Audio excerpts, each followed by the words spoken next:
Live from the world's capital markets, here are the latest financial headlines brought to you by News Factory. Hello and welcome to Friday's Daily Financial Report.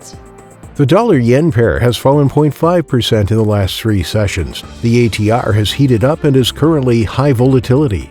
Bitcoin has gained 1.7% in the last session. The stochastic RSI has transitioned sharply into the overbought zone. The price of gold has gained 1.6% in the last session. The stochastic RSI has shifted sharply into the overbought area. The price of crude oil has added 1.9% in the last three sessions. Stochastic shifted into the positive area. Those were today's major economic events, and now moving on to world financial headlines. Wall Street indices were mixed, with the Nasdaq Composite and S&P 500 falling despite another record intraday high for the latter and big banks' stellar results on the first day of earnings season. Grayscale has surpassed $50 billion in AUM and only needs to gain another $8 billion to pass the world's largest commodity ETF.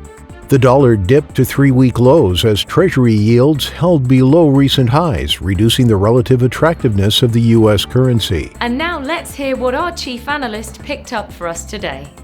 The U.S. Michigan Consumer Sentiment Index will be released at 1400 GMT. The U.S. housing starts at 1230 GMT. The Eurozone's Eurogroup meeting at 0000 GMT.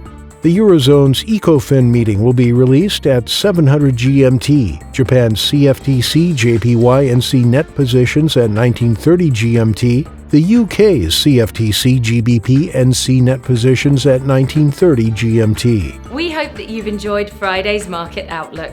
On behalf of all of us here, we wish you a productive trading day.